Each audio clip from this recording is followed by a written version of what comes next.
This is Chiezan, the prior at SokukoJi Buddhist Monastery. Sokuzan offers these talks without expecting anything in return. If you value these talks and would like them to continue, please visit our donate page at www.sokukoji.org. Thank you. Good morning, everyone, or I should say, it's still morning, at least here. So, first of all, thank you to all of you who have been helping this teacher and this monastery to keep going, keep surviving. Much gratitude there in many directions. And also, please continue, if you can, continue to help us extend this particular way of training the mind, this particular way. There's lots of ways to do this. A lot of advertisements for that here and there. Don't have too much of an advertisement, but that would be up to you. You look at the value, and if you can, help us. If you have questions, please ask Unyo, or ask the Sukansu Chiezan.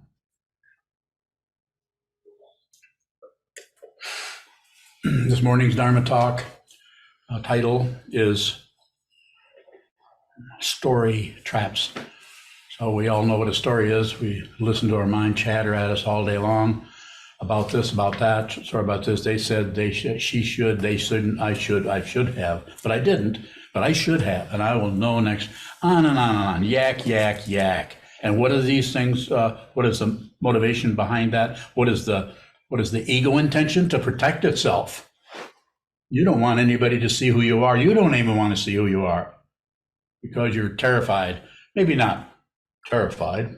You have a certain kind of a certain patina or a certain facade, sometimes pronounced facade, which is that wrong? Is it wrong to mispronounce it wrong? Instead of pronouncing the word wrong, you could pronounce it wrong. It seems to be very wrong. If you don't know what I'm doing when I say that, you should ask about it. I'd be happy, I would be delighted to tell you about it. Traps, we know what a trap is. It's something you get stuck in and you don't get out until the one who set the trap lets you out. Who set the trap? Find out who it is that's setting that trap so that you don't find out who you are. Like the book by Alan Watts that I read for a while on the back of a donkey in 1966, I think it was. It was the book on the taboo against knowing who you are. It's not such a bad book to read. Do I recommend it? I don't need to. It's all over the place. The book on the taboo against knowing who you are. Story trap. So, excuse me, as you've heard me say so many times, I'll say it again today. You don't have to stop the story. You don't have to stop anything. You don't have to correct anything. It's a misunderstanding. That doesn't mean there aren't thousands, maybe millions of people who are working on that way of being a human being, correcting it, trying to live a good life, trying to, our lineages talk about right speech, but right is translated as I understand it. Please correct me if you feel that I'm wrong, if you feel that. Right, the original word there, as I'm receiving it, as you do also, is a samyak, or complete, thorough speech. The speech that is thorough, and leaving nothing out at all if possible, inclusive.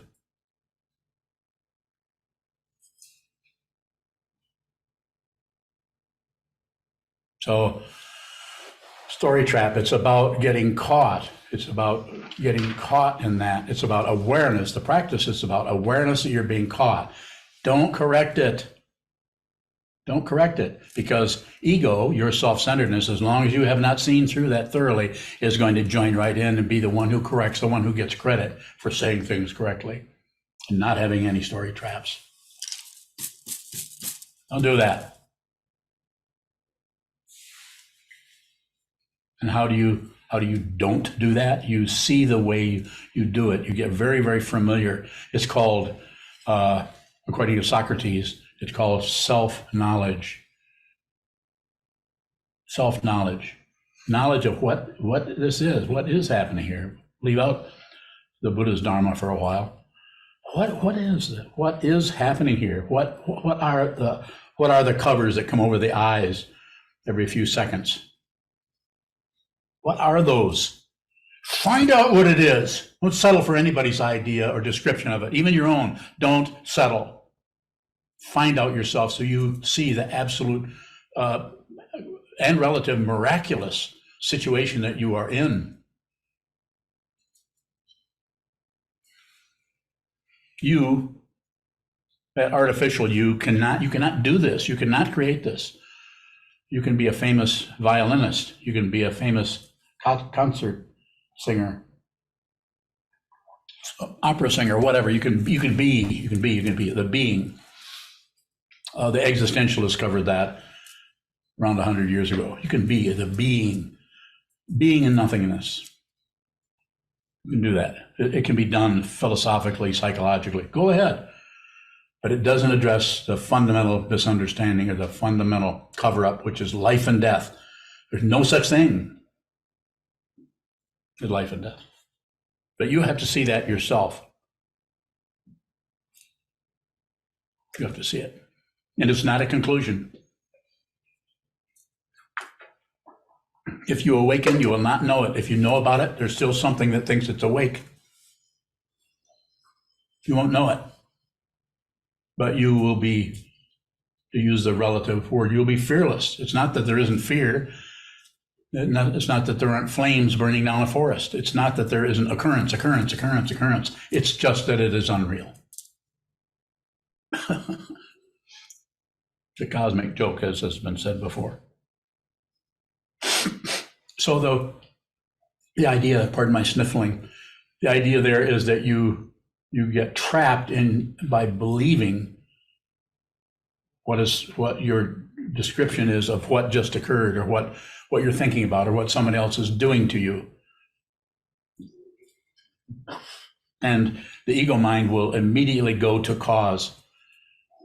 There's the A cause and then there's the B cause. And we'll talk about the C cause later. But the A cause is just dependent origination. Cause and effect has nothing to do with you. I don't care how personal you take it. Just seeing how personal you take emotions and feelings that are apparently A caused, but then the appearance becomes B caused because you can't stand the emptiness of not knowing what the hell's going on with your ego mind.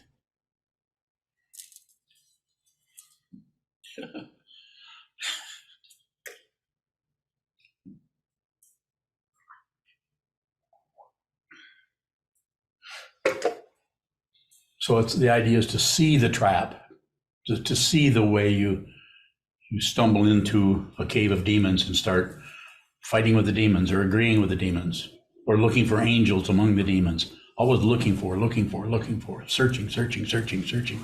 Who's right? Who's wrong? Which Enneagram am I? Which Enneagram are you? What sign are you? If I cast the I Ching, will that tell me, give me some kind of magical formula for conducting the rest of your life, or for the next week, or for the person I'm supposed to marry in 2 weeks? I'd be very careful of that.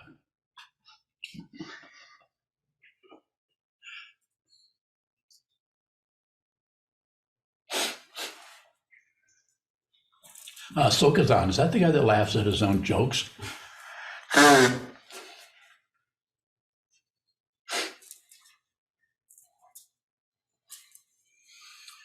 And why am I scolding? Because maybe that will help you see, encourage you in some way, or maybe not. Maybe it's irritating.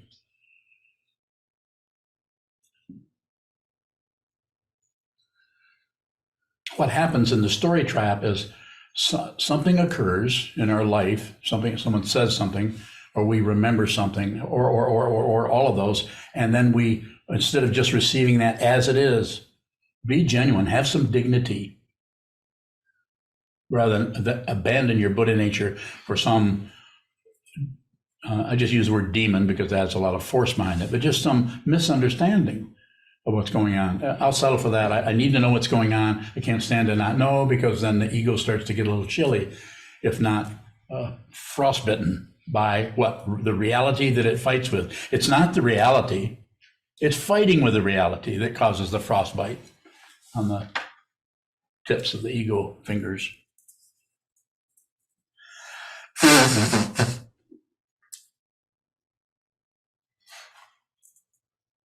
Not about fixing.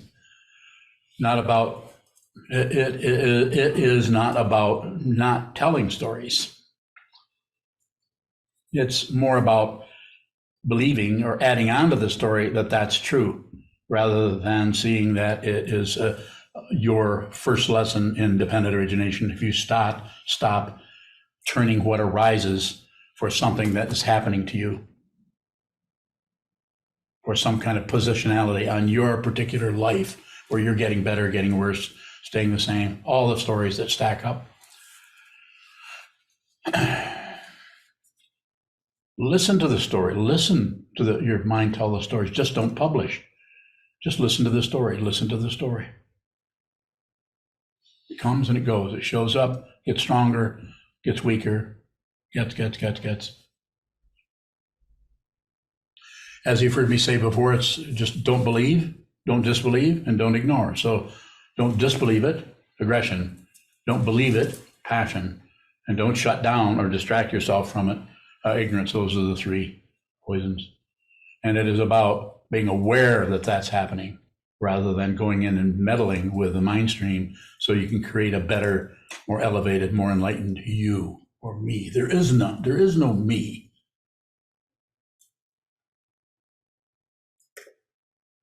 If you see that, you are liberated. What is liberated? Nothing is liberated. Nothing was never imprisoned, or never, nothing. There is not anything that was ever in a trap, ever. You've always been completely here, present, as Buddha nature, awakened truth, Buddha Dharma. This particular lineage started 2,500 years ago, as we understand it, and broke off into all kinds of tributaries, and all flowing through the darkness. And we're studying, teaching, learning in one particular tiny little capillary.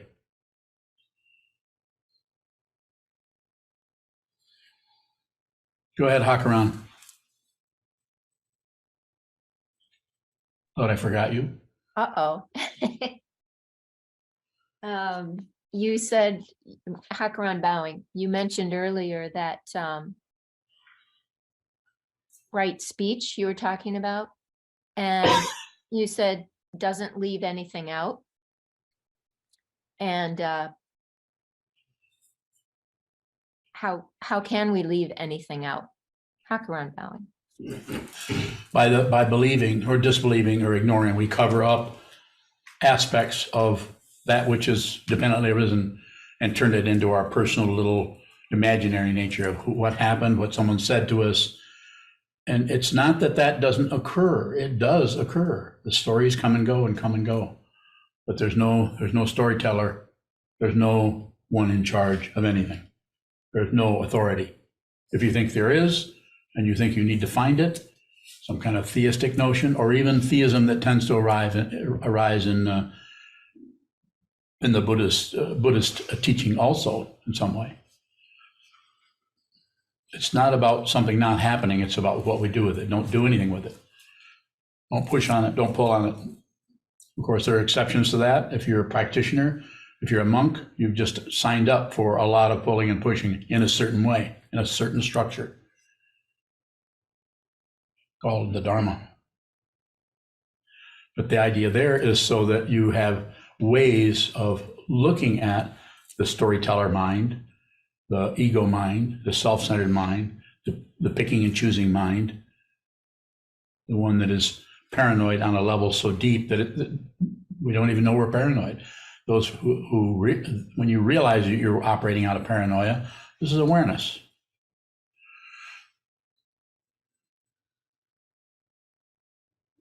Go ahead, Hakran. Hakran bowing. How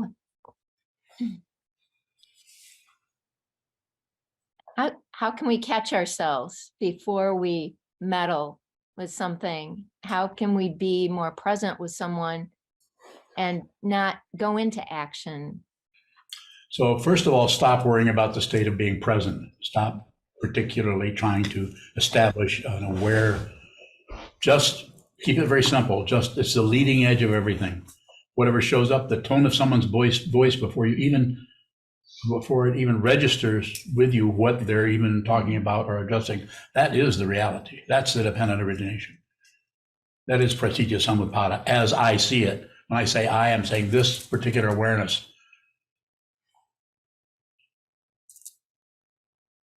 So to respond to your question as clearly as I can, hold still, train your mind to be aware in its very simple radical state, which is as little production as possible.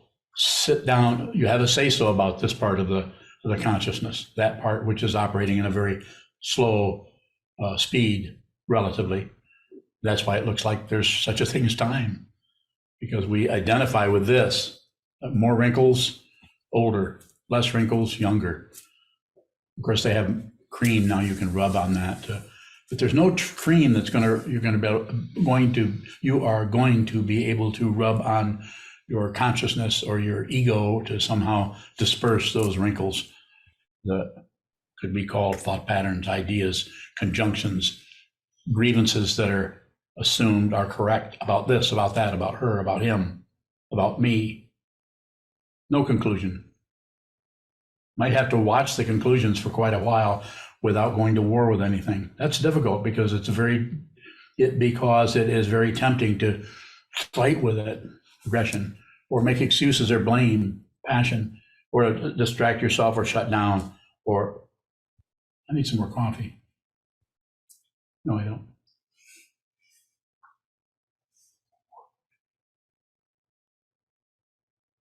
What do you want? Show of bowing. When you say to not do anything with the stories, Yes. Can we do that?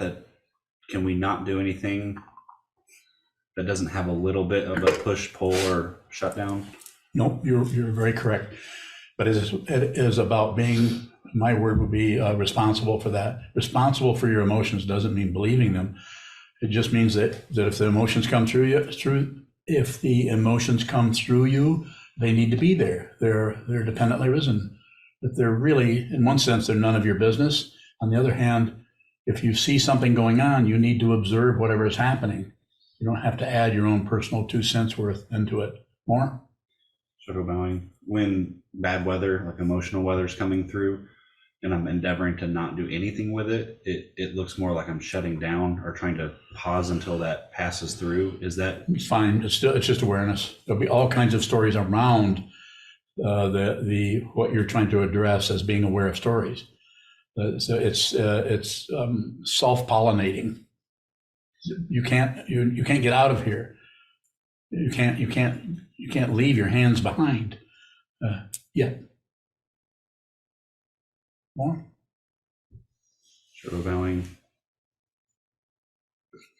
Can the intention to not function out of our stories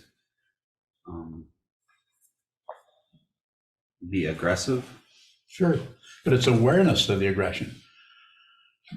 Just be aware of what you're doing.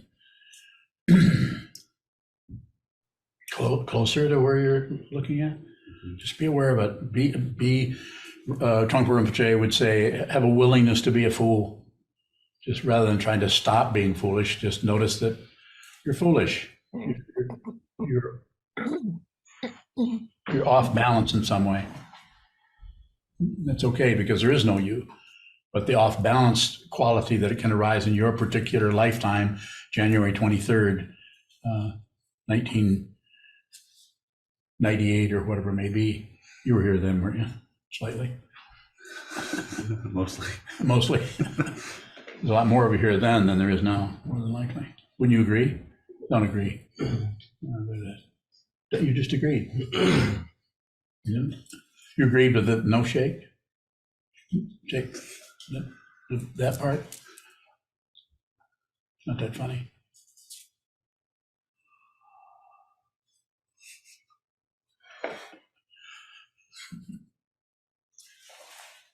Go right ahead, young lady. Essentially bowing. When our thoughts or stories that we tell ourselves don't hold still or are constantly invalidating themselves, we feel very flimsy. So first of all, the flimsy part is something you've added on. It's your comment. It's the way you secure the story. The ego wants to have the flimsy. It's just flimsy, and it's just so that's what's leading to this question. But keep going, and I'll keep correcting you. I think you're responding to it already. Yeah. I'm wondering what underneath those flimsy, uncertain thoughts, what am I locking down on? You're locking down on the A causes, the initial dependent origination, with a B cause. It's because of this. You actually leave the complete generosity of reality to provide you with everything all at once. You don't get to see what's in somebody's attic 3 blocks away. So it's not about the content of what you're aware of. It's about awareness only, consciousness only. The Yogacharans have been screaming at that at us for centuries. It's about the awareness.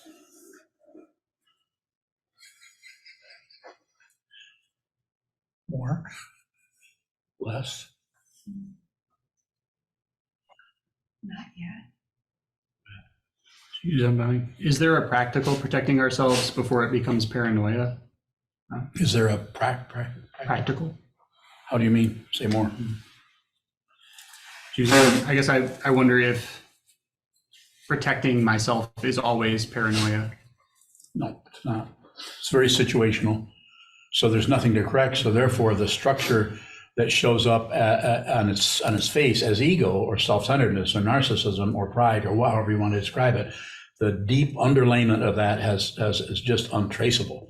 And to try to find a B cause is very seductive, because we'll go right into it. We'll use biology, psychology, philosophy, anything we can to give us some kind of a conduit so that we have the feeling that we're beginning to understand. And it's not that we're not. It's not that there isn't some kind of a ongoing deepening of our relative understanding of everything. So there's going to need to be some of that. And each person that's your business. It's not even mine as your teacher. My job, if you want to call it that, is to continue to point you in the direction you need to look. And if I'm a true teacher, I won't meddle with the karma that you need to see. Like, I'm not going to tell somebody to be my student or to get ordained or to do anything. But if you come this direction, then you're giving me more and more permission to say, don't look there, look over here. And if you've already have a commitment in that direction or a vow in that direction, then it's much easier to do it that way rather than just believe your thoughts or believe my thoughts. I really don't believe anything. More? Where does the protection become paranoia? When it's a demand. As long as there's just a protection, it's just like an umbrella, just a protection. There's hardly any thought around it. It's very simple. It gets less and less about the thoughts that are protecting what is being protected by the protector. You follow me? How in the hell did you get a job at Google? You should be able to follow. What I said was totally clear. You feel like you're being mocked? Yes. That's awareness. That's awareness. I felt very mocked by my teachers. Mock. Ever heard the question about that? It will help you solve that issue. Thank you. Yes. Wonderbaum, you often say, have a willingness to be a fool. Yes. How much of that is coming from seeing that we are just trapped? We cannot see what's keeping us from seeing just this. What's the question? What do you want to know?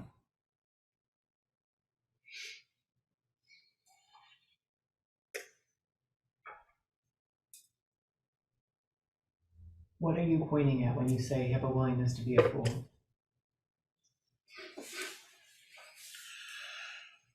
Okay, I'll do my best. I am pointing at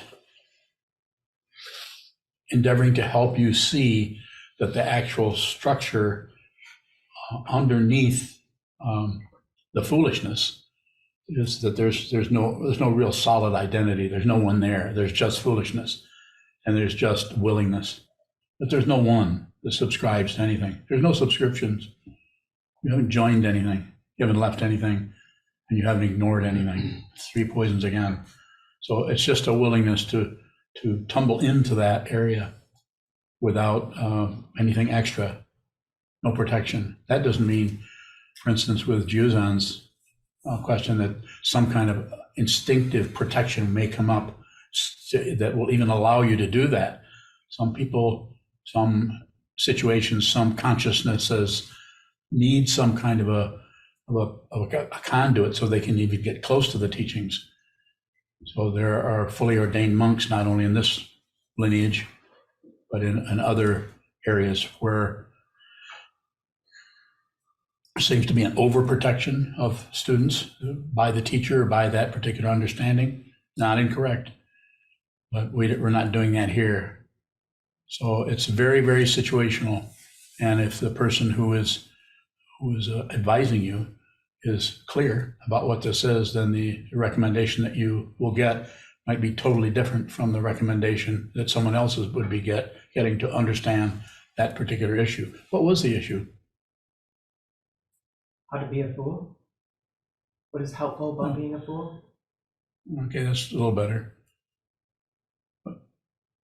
A willingness, just if you start to feel foolish, I'm sitting up here, and in order to even teach this, I have to have that feeling. I have to allow that to come so that I can teach out of what I am encouraging you to see.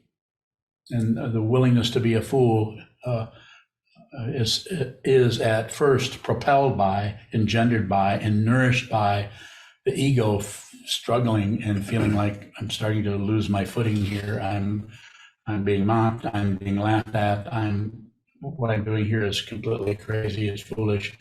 But those very conclusions around that are little tiny satellite agreements, or there are agreements outside that tend to protect the ego and tend to create tiny stories that help the ego get some nourishment from the foolishness.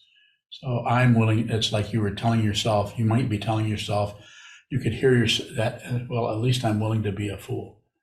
No, you're not. If you say that to yourself, you just bundled that up in a package and stamped it, and now that's part of the territory of ego, the willingness to be a fool. It's worse than that, and it's better than that. It's worse than that because it's utter devastation, devastation to the ego, and it's better than that in that you're liberated. There's no you. We have to say it some way. So I would say there's just no more prison. There's no more. The trap has come apart through awareness. Liberate yourself by seeing the prison form. Well, divine, I still want to understand the idea that we are in a trap. Is it seeing the trap that helps us see no ego? It's seeing the trap and not interfering with it, respecting the confusion, being very respectful of anything that's happening in your mind stream.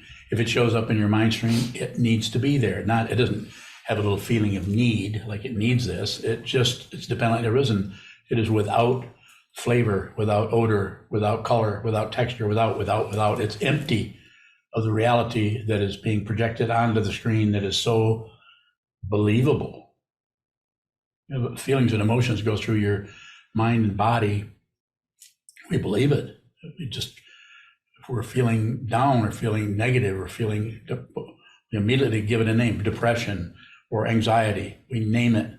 We actually cover up the very the very prison bars that are keeping us in a particular box of me, and my stuff, my ideas, what I think, the way I practice Buddhism, on and on and on and on, and off and off and off.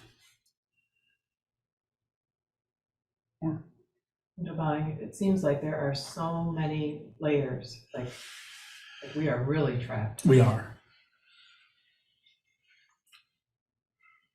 That's awareness.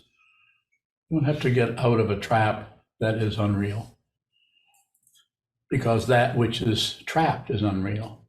Belief in a separate self. This is such a difficult part of it that even in ancient traditions, they've elevated this to some kind of special higher self. And we even use this if we're going into deep consciousness, meet everything where it's at. If it's talking a particular language, use the language. It's kind of a spiritual elocution where you actually understand the very crust of that which is being baked in, so that you can actually see the way confusion works yourself. You actually see it. As Trungpa Rinpoche said in The Myth of Freedom, you need a teacher. You need a teacher. And the function of the teacher is to help you and also help you leave the teacher so that you actually see this. There isn't anything but the teacher. There isn't anything but the student, and they're not separate. Go ahead. Divine, how thoroughly do we need to see the confusion before we see not separate? When the before and after vanish. There isn't anything but this. That's how long. Didn't you ask a how long question? That long. Wait, I'm gonna get both my fingers on the screen. No, I think it's this way. That long. It could be fairly fast. The causes and conditions that arise as your shoulder blades or your footfalls or your particular way of, use the nautical term, navigating your world as it shows up as the karma that looks like it's something else, when actually it's your fault. Drive all blames into this. Be responsible for everything. Take this outward finger that's going out like that and bite it off. Not literally, no, but notice that when I say that, I'm just saying, be very definite, very Vajra-like, to see that you are escaping the very unreality of your dream world that you believe in, to blame someone else. You'll even blame the teacher for a while. I mean, maybe for the rest of this life, which is a while. You may do that. Go ahead, do whatever you need to do. I don't know where you're at on the path, but you do. Go ahead. You're just full of it this morning. I want to ask one more time. How thoroughly do we need to see the confusion? In terms of there's so much of it, we have to see that, but that's awareness. You're seeing so much, it's overwhelming, that eventually, instead of looking for the right, the wrong, the right path, the right way to, the right structure, how many mantras should I do? Should I prostrate more? Should I sit more? Of course, that would be the main one. Sit still and watch the movement. But a lot seems to be a lot, and there will be no outcome. That's the hard thing for the ego mind, and that actually starts to starve the ego. When the ego begins to, the self-centered aspect of your consciousness starts to realize there never was a you, there never was anyone. I don't care how many pairs of shoes you have in your closet. It's like dressing open space. Like when you get dressed, there isn't anyone here. There's a body, but there's bodies everywhere. Divine, there's a couple of glad to see you're out of the hospital. Sokuzan, how are you doing? So wonderful to see you. Blessings for all you do and share. And then there's a question. What do you think about doing cold therapy? This is from David Randall Curtis. What do you think about doing cold therapy, ice baths or cold showers right before doing shikantaza? I would say yes. I would say, if anybody came up and say, how about eating cereal before shikantaza? How about? I would probably not mock or make fun of anything. I don't know what you need to do, but you do. And you may have to go through some iterations that are very, very silly or confusing. But the most important thing I say, find a way to get to that wall so that you stop doing what you're doing, sit symmetrical and receive. Practice receiving the shit that it rises right in your mind. That's your schoolroom right there. Just receive it, receive it. Your own mind, your own karma is teaching you. You may have to meet the real teacher in the world to be able to turn within and see the teacher within. There really is no within or without. That's all extra. There's just this. So there's no, I would say yes, cold showers. I would say yes to yoga. I would say yes to studying your Enneagram. I would say yes to studying your astrological chart. I've looked in every direction that I could. Probably did not get them all. But I've looked into all kinds of things, trying to find the answer. So you can benefit a little bit if you're listening to me by, don't be too concerned about that. If you need to look at the Book of Matthew, please do. Please do. This is not separate from anything. I'm not trying to, when I establish this order of immediate light, it means it's about awareness. It's not about religion. And I'm not saying there aren't other teachers who try to box in to make sure everything is totally Buddhist or has some kind of a support underneath it for the last 2,500 years. Of course, I want that also. And I will use it as a teacher for whatever life I have left, as long as I can, to help you, whoever you are, however you come this way, to look at it, to look at your life and look at your ego and look at your self-centeredness, look at your hope and fear, look, aware. Don't fix anything. Michelle Bowen. Seems like the more I practice, the more I notice more nuanced ways that my self-centeredness comes out. Yes. Which it appears is that it makes me feel worse and worse. Yeah, feel worse and worse. And you're suggesting that there's nothing there that I need to fix about that. No, just feel worse. And it's not a nihilism. I'm not talking about, the Buddha accused of that all the time when people don't understand what he was saying. Life is suffering. What an incredible generosity. And not mince any words around that. I don't think he did. Pretty hard to mince Sanskrit. Right, Jisho?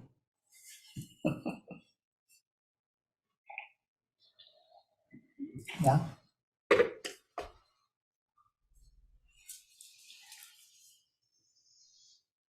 Very fine. Gary. What is it that shuts down so quickly when something arises? And then what is it that shuts down so quickly from seeing? It's fear. I don't mean to minimize it, but it's fear that there's something threatened, that something's going to hurt us or make us look bad or make us look like a fool, or make one of the stories that we've been trying to push away, which is not a good idea, into something that pushes back. So we have to admit that we're a terrible this or that, and we've made mistakes, and we, me. So it's not that you can't look at the things you might have stepped off in a direction that was more difficult for you or for others, and you don't have to apologize about it particularly, but being aware, just being aware that you've stepped on some toes. There's no too much kind of apology, just builds up someone who's been forgiven or something. I don't particularly use those kind of words. There again, just like taking cold showers, maybe you have to do some forgiving. I don't know. I would say I would trust your mind, trust what you're saying, what you're thinking. When I say trust it, I don't mean believe it, but I'm saying if it arises, it needs to be there, even if it's a lie, even if it's crazy. But if you see it carefully, not carefully, but maybe carefully, but closely, you begin to see the shape of that bullshit, so that you can smell it, you can practically taste it, and you don't do anything with it. Because if you start to do something with it, we're right back to relative truth, and we're right back to some kind of repair situation where we're trying to fix some aspect of our mind so we'll be a better, more enlightened being. Sherry bowing. It just, what comes up is like a sense of helplessness with it. How do you work with the helplessness and of even openness? Bowing. So don't maintain openness, and don't explain or try to get rid of helplessness. You will. The ego, that aspect of consciousness that is worried or is paranoid, trying to stay inside of its little box of ideas, opinions, judgments, evaluations, some kind of artificial protection. So be aware. Just be aware of that. You just don't fix it, don't repair it, don't get rid of it, because it's an illusion. If it's an illusion, you don't have to get rid of it. You just have to be what? Be aware that it is unreal and has no basis anywhere other than in dependent origination or partantra, that which is looks like separate things happening, but the entirety of the situation is consciousness only. This is why we train. This is why we go to the wall, why we sit down, hold still, and watch the movement of the mind, so that eventually that aspect of consciousness that continues to get stuck on ideas and forms and meaning and right and wrong and Buddhism and who said what about what, and going back in and rebuilding our ideas in such a way that we feel somehow protected by, we don't really want to look that close. It's too painful. It is. It's devastating to ego. At least that's how it looks here. I'm not saying you might not meet the hugging guru or some other person who just says, be happy. Maybe, I don't know. Maybe you need to go through primal therapy or something. But that would be your kind of dynamic that's happening. I wouldn't promote anything particularly, but I would say you might need to see it yourself about how you need to work with your mind. And if you're on this screen or in this room, all I'm asking you is give me the benefit of the doubt. Give this voice, this finger pointing, give it the benefit of the doubt, so you at least consider it, rather than chop it off or shut it off. I'm not asking for anything from you other than support for the community. Of course, I'm going to ask for that. This situation doesn't have any materialistic product particularly. Terry Bowling. Yes, sir. How do you deal with the helplessness of dependent origination, and that dependent origination exists? Just continue. Just consider it. Consider that everything that happens in your mind stream, no matter how it feels, is dependently arisen. There's no one to blame for it. There's no one gets credit for it. And there's really no identity there. And the identity that is carried along for some kind of ego support is unreal. Just continue to return to that and see its unreality. And there will be, when you actually see what it is, there will be no witness left. The witnessing function is still there, but it's then even the witnessing function is part of dependent origination. So that's why you don't get to live or die. You don't get to live, you don't get to die. Sorry. Terry Bowling, thank you, Sokuzan. Yes, sir. So happy to see you today. Happy to be seen.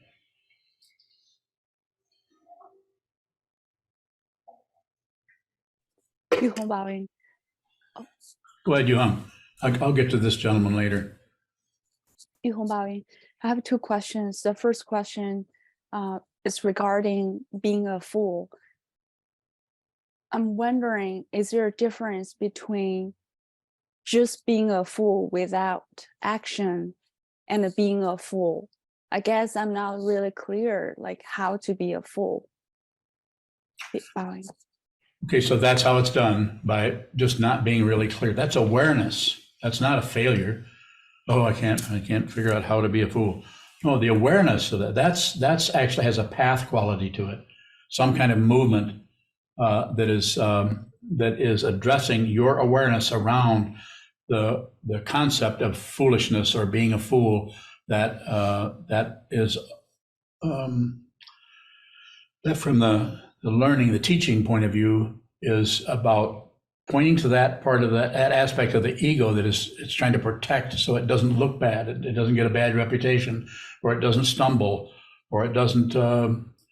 Sometimes we have dreams where we have a dream that we're in the middle of a public place naked. those kinds of things. So it's that kind of a being unprotected and feeling foolish and just wanting to go back to our mom if we happen to have a mom that was protected or protective. That's not always the case, but wanting some kind of a hideout or someplace we can go to just retreat from everything. So again, it is about the awareness of that, not about stopping it. So awareness of being a fool. Is there more there or more question? No, I think I'm clear now. Thank you. You're welcome. And, my second question is, sometimes I believe the stories and sometimes I'm able to receive some. So my question is, when at the difficult moment, when I'm not able to receive the story of I need to sit more is formed. So I'm just wondering the aggression of this story. The aggression is the story, because I feel like just based on the response you mentioned to someone, the fact I need to sit more is not the story. I feel like the aggression, but I'm not really clear about what is the story I need to sit more. Bowing. It's just everything is a story. So everything is made up and invented. It's relative truth. So, but that is a part of relative truth that if you follow that form, or if you observe that form, then the production part of the consciousness, producing thoughts, producing ideas, going this way, going that way, leaving this room to go this, talk to this person, stop talking to this person, try to find another person that will that wants to hear what you have to say, and on and on and on. This way, this production. So the idea is when you come back to the cushion and you sit down, you are reducing your outflows, just the spontaneous outflows that are just happening all the time. And so how does that work with consciousness? Because when you're sitting very still, this part of the consciousness that we think is separate from our mind, and it is not. So we're able to take some part of our actual productive life experience, the body that has been produced by ignorance, and we are here. You sit down, sit symmetrical, which I can go into that if you want to do that. And what I'm trying to point out is the emphasis on holding very still allows the awareness, just to say it very relatively, the awareness is being prioritized as just the awareness, not what arises in it.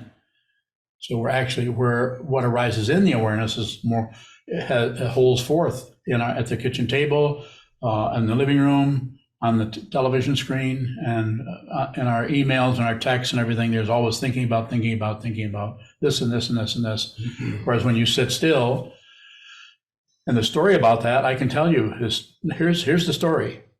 If I'm your teacher, which I think I am, as I recall, train your mind. I'm not saying become a Buddhist or receive vows. That's up to you. You know what it's like to be you. But I'm saying if you're giving me the time to respond to a question, I say, train your mind.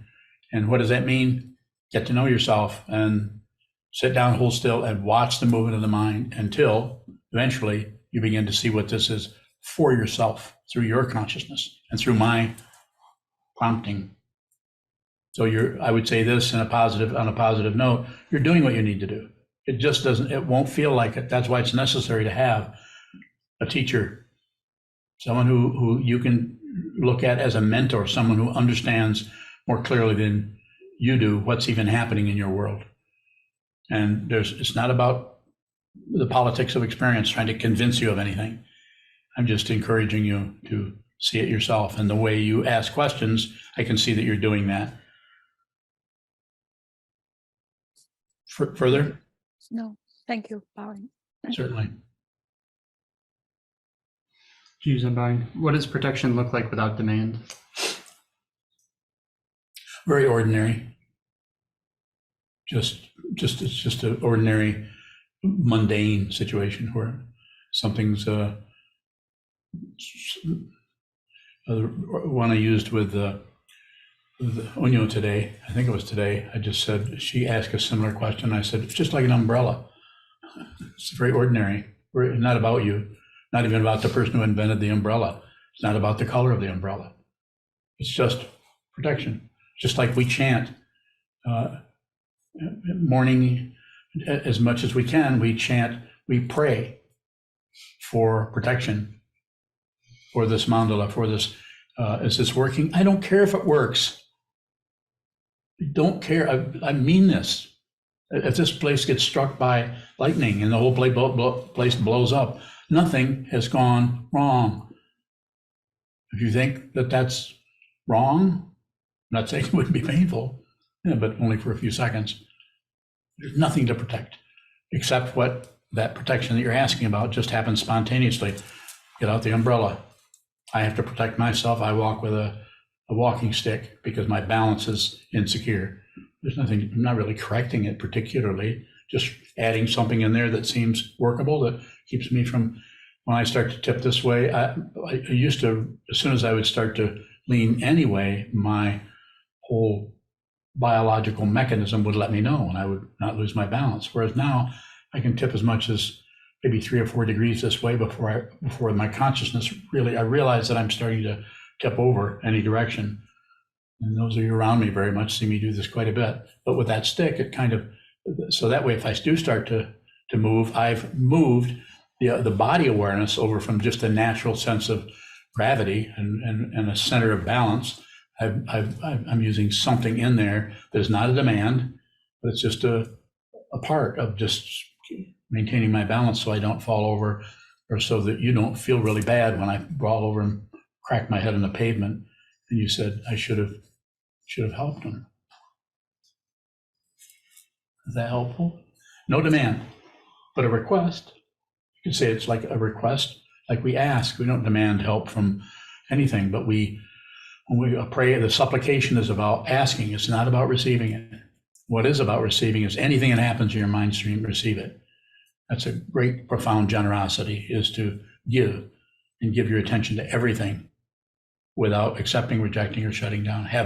Be able to have all kinds of negative thoughts come and go, and they can't find somebody who really cares one way or another about it, but someone who does not ignore anything and does not leave what is happening to blame someone, including blaming this direction, which is also nutritious to ego.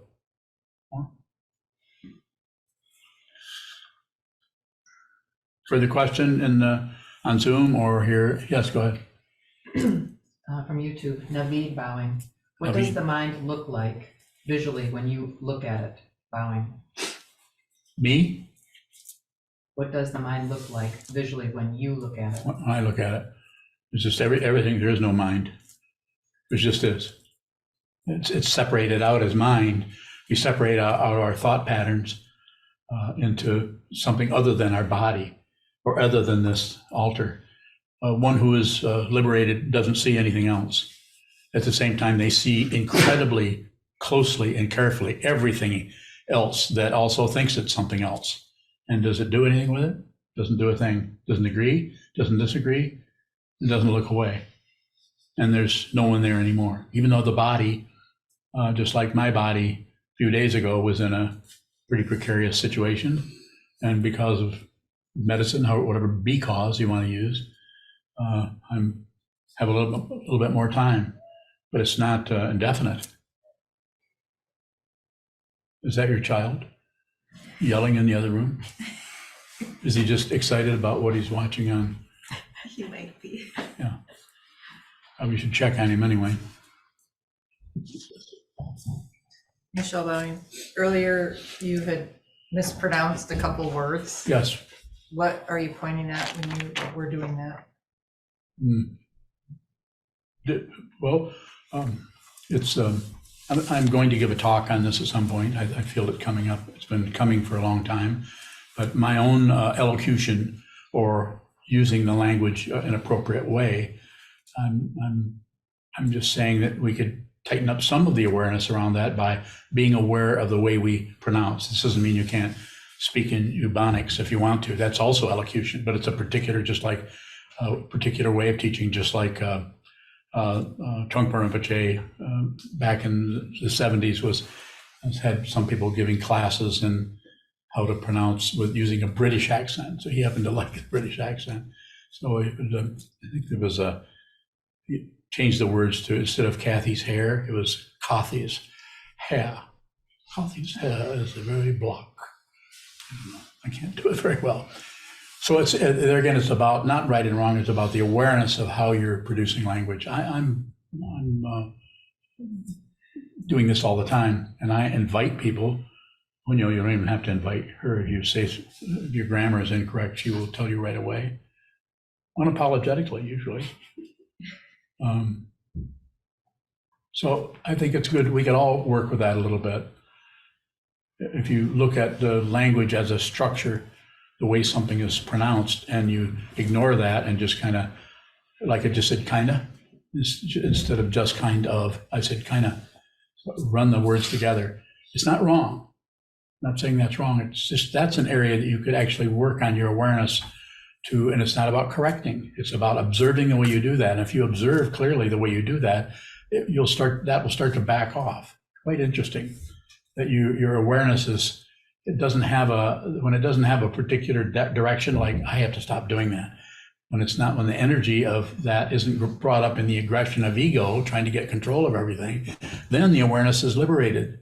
At least in that area, you're actually able to hear what you're saying. You're actually able to hear the very bones of language.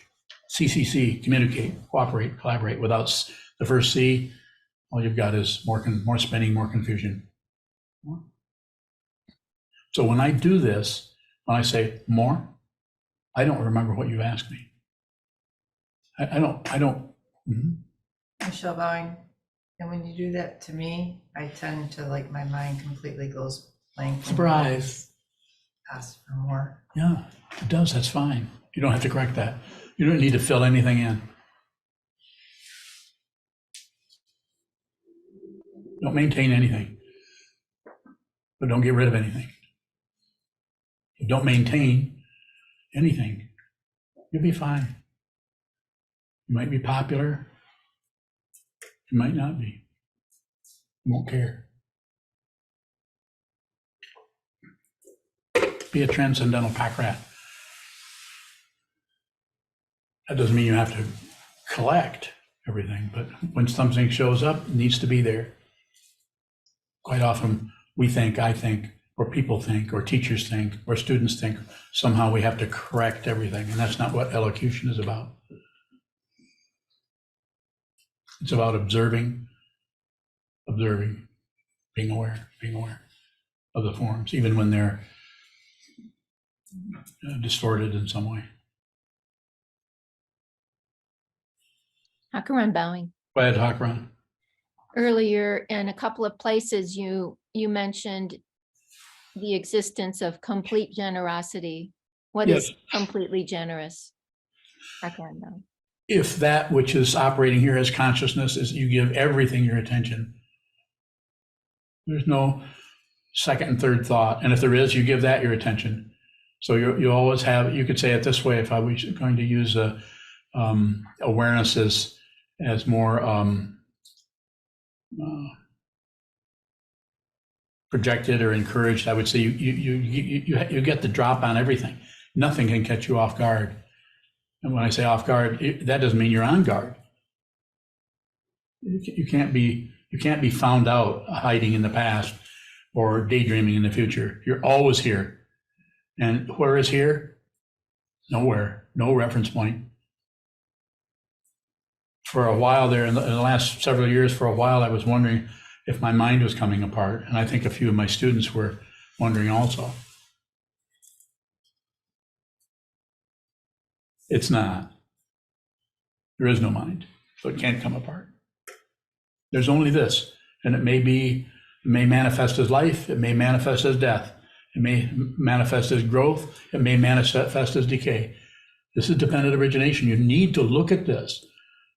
If you're listening to me, there was 40 some screens, but a few people have to go take a nap. So now there's only 32. And there's a dozen? 20 on YouTube. Oh, 20 on YouTube.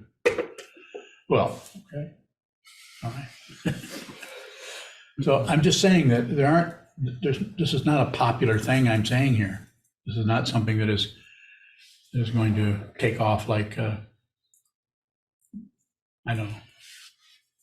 Hakuran bowing. Yes. Sokuzan, is there some type of rest or confidence in that generosity? Yes. The very nature of generosity is at rest. Just receive. Give everything your attention and just receive, not to.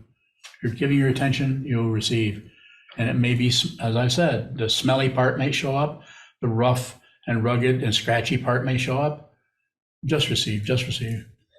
This way you actually get to know your own mind stream on a very, very deep level, and you begin to not have any demands for anything. You don't even care if there's awakening.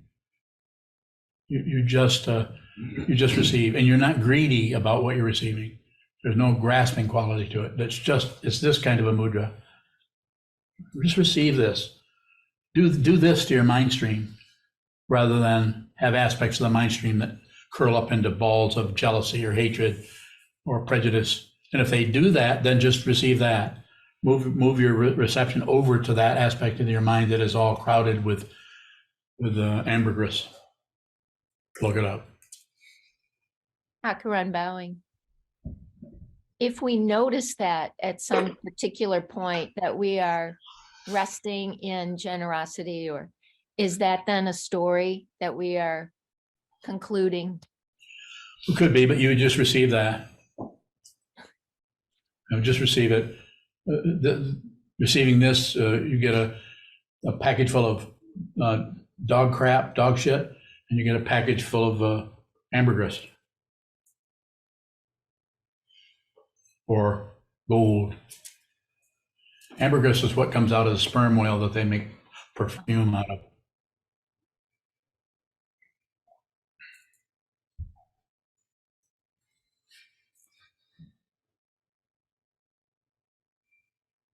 Yes. And you're bowing. When you say you won't care, what kind of care is that? Just a fussy kind of pickiness about everything, where you need to have your way and something is not going the way you thought it would go or wanted it to go or planned that it would go. So you'll just know, you'll appreciate the complete generosity. As soon as you, it's not about opening your mind, it's about seeing how closed your mind is. Here's your mind, and if you meditate on that, which means just receive whatever arises, then receive whatever arises, then it just starts to come apart. And this thing that used to be your greedy mind trying to control and contain and get whatever, it just starts to collapse. And what is still there when it collapses is the openness, the spaciousness, the consciousness only. It's just, it's not these hands, but it's that kind of something in your mind just, or as your mind or with your mind, or your mind is just open and unreceived. So anything that appears in the mind stream, whether it's a flock of birds or whether it's the dog shit you just stepped on in the side yard, you just receive it. And if some kind of objection comes up, you just receive that. Nothing to correct.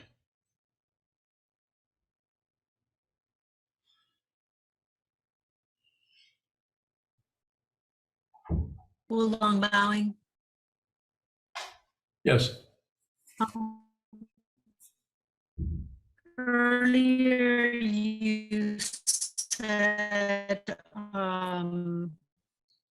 protection without demand is you're just functioning. What happens to intention in just functioning? How does that relate?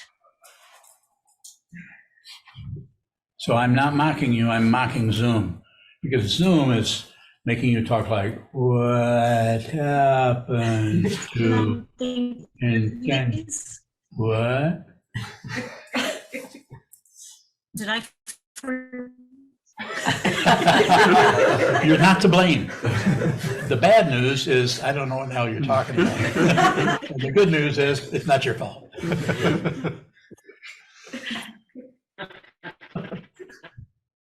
So what happens to the intention? Go ahead, please.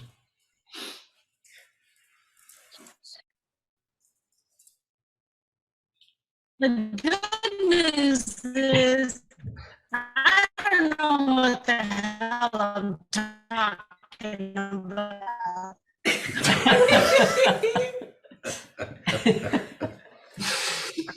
She must be in Miami. You in Miami. It seems like just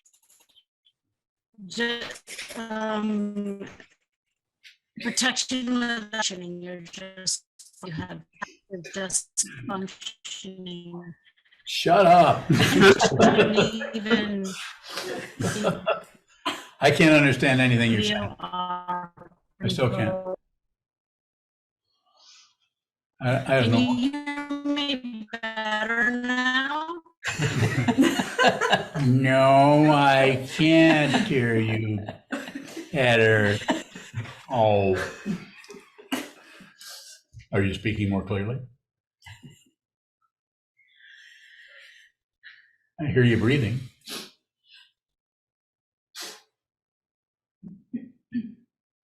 Did she leave? No, she left. So you could also type in the question possibly. It seemed to be about intention, what happens to the intention, if I recall. And the intention just keeps going, but there's no intender anymore. There's no one that's intending. It's not a practice. I don't know how else to say it. It might sound like, well, that seems kind of flippant. That seems to be how it shows up. There's no one who is right or wrong or awake or asleep or all the oars fall out of the boat. There's no boat. Never was.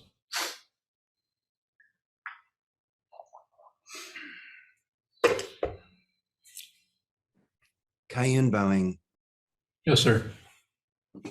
I can see how believing the stories of the mind can create obfuscations and all sorts of trouble.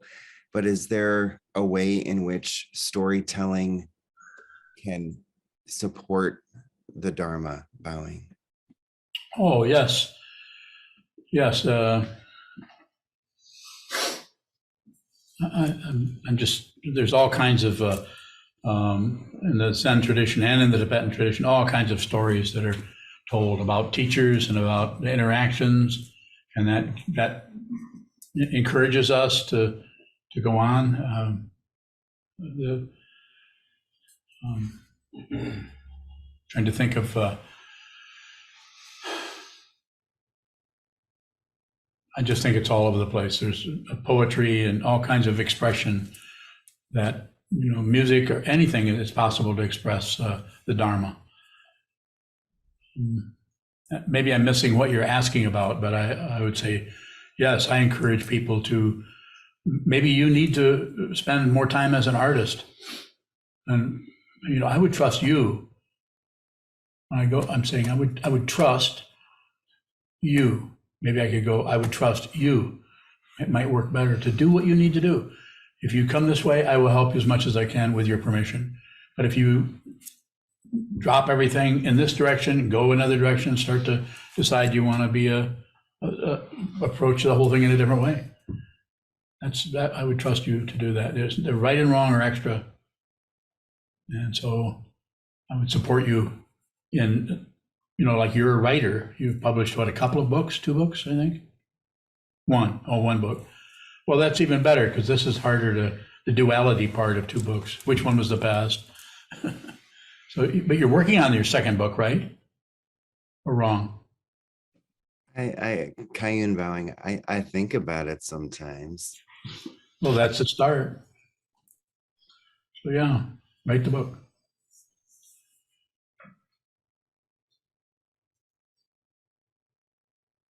Is there a further question? I don't know when we probably should stop pretty quick. If there is especially from someone who hasn't asked a question yet.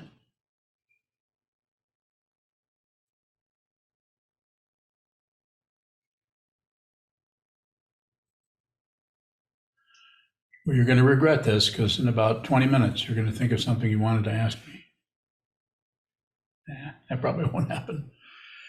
Okay, we can close. Thank you so much for your attention and for joining us in this Sangha.